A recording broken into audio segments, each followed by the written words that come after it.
Today is June 16th, 2023, and this is your daily Half-Life 3 update. There is no news about Half-Life 3. So I'm going to talk about The Flash again. Uh, there's two things I want to talk about, and this is going to be spoilers for the movie. So if you haven't seen it, come back or something or whatever. If you don't care, just keep watching. But I wanted to talk about the cameos in the movie. Now, none of the cameos really did anything for me, because I haven't seen that stuff. Like I've never seen the Adam West Batman, so seeing an Adam West cameo doesn't really do anything for me. And of course, no one's seen Nicolas Cage as Superman. I thought that was a interesting, interesting concept bringing him in the movie. I mean, I think it could be neat if at some point he gets to fully play that role. Maybe if they revisit the Michael Keaton verse, then that could be, Nick Cage could be the Superman opposite Keaton's Batman. That could potentially work. Uh, but yeah, and I only saw the first Christopher Reeve Superman once, and I don't even really remember all that much. But I've never seen George Reeves, or I don't think anyone saw the Supergirl movie. I'm surprised they're bringing her back in it. And they have a cameo of somebody from The Flash plays like a version of Jay Garrick Flash, which apparently that doesn't make sense because the guy they're bringing to play Jay Garrick Flash, he doesn't play Jay Garrick Flash in the Flash TV show. He's playing I think he's playing Zoom, pretending to be Flash. So that's weird. I don't know. That doesn't really work. But again, I don't care because I've not seen the Flash TV show either. Everyone's saying, "Oh, they should have had Grant Gustin in it." I don't care because I've never seen the Flash. But honestly, they probably should have had Grant Gustin in it. But it doesn't bother me either way. I would have liked Christian Bale to be in this in some way. I'm sure they probably tried to get him and he just didn't go for it. Uh, but and then the other big cameo thing, I'm going to consider that the whole, CGI video game cutscene character thing, that one cameo, and then the second cameo is the end, uh, with George Clooney coming back as Batman. And I'm gonna say something that I never thought I would say, and I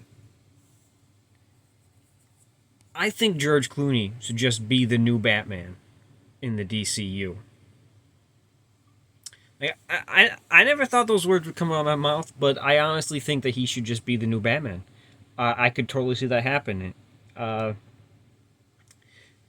it's not like he was the problem with Batman and Robin. He's obviously a talented actor. He's won an Academy Award. I think he's been nominated. I think he won for Best Supporting, and then he was nominated for Best Actor. And I think he won for producer or something as well. But that doesn't matter really. But yeah, he was not the problem with Batman and Robin. It was bad directing and bad writing. That was the problem. I think he could. I honestly think he could make a really good Batman. Uh, and he could do the Batman that I think they're planning on doing for once they do the Brave and the Bold, which is what they're doing. James Gunn, now that he's taken over. Honestly, the type of Batman I think they're probably going to go for, and the type that they should go for, is kind of trying to find that middle ground between what Adam West did And then on the opposite end of the spectrum is what Robert Pattinson did, and to some degree Ben Affleck did. Because those are very different Batman, right? And there's a middle ground there, which is Batman the Animated Series, which is the best portrayal of Batman in TV or film. But, you need that middle ground Batman who can be fun and lighthearted without being campy and goofy and silly like Adam West was. And then he also has to be, serious and dark at times. But not, a brooding emo loner like Pattinson or a sociopath like Ben Affleck was in Batman v Superman. Ben Affleck got better as Batman, and honestly, The Flash was probably his best outing as Batman. But I think Clooney could pull off that middle ground. I think Keaton finds that middle ground in this movie as well. Christian Bale got closest to the middle ground, in my opinion, of the main actors that we've gotten, full-fledged movies from. But yeah, I honestly think Clooney could do that, and they did say that they want the Bat family to be a part of this. They're obviously going to do Damian Wayne. They've said that already. So I think I don't feel like Clooney's too old. I mean, he's aged very well. And if he's old enough, if you go for a slightly older Batman, you can have the rest of the Bat family in there. You could have Nightwing, you could have Red Hood, you could have Damian Wayne and Red Robin and all the various, members of the Bat family that work, right? Because I feel like it would be weird I don't know. I don't know how I would feel about doing a Batman where the first and only Robin is Damian Wayne. That would feel weird to me. I would want to go down the list. I'd want to start with Dick Grayson and then move down from there and then get to Damian Wayne. Which I kind of feel like I don't know who they're going to get for the new Batman. I think they should get Clooney though. Honestly, if you watch The Flash, it almost seems like they're going to get Clooney.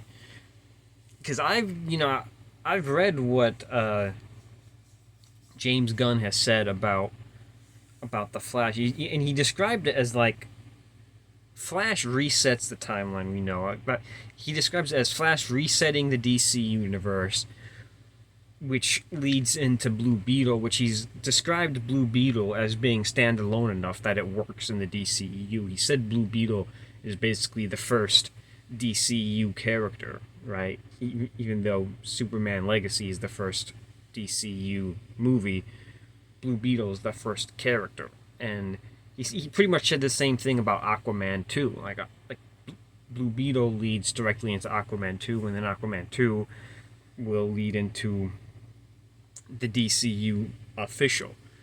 So his comments lead me to believe that he's gonna make Blue Beetle and Aquaman 2, retroactively DCU movies, even though they weren't intended to be. And we get Aquaman cameo in this movie. He's only one of... The fact is, he's one of 3 superheroes that are, left standing in the wake of what happens in The Flash. We obviously have The Flash, Ezra Miller. We have Jason Momoa's Aquaman, and George Clooney Batman. So it almost kind of set up saying, we're going to be keeping at least these 3 people. You didn't see Gal Gadot's Wonder Woman at the end of this, so maybe she's on board, maybe she's not. We definitely know Henry Cavill's out.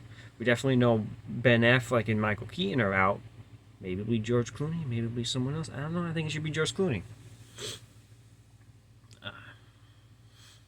I think if you go too young, it also kind of it leads to the inevitable comparisons to Robert Pattinson's Batman, and I think that would stand alone better if it was more distinct from whatever DCU is going to do.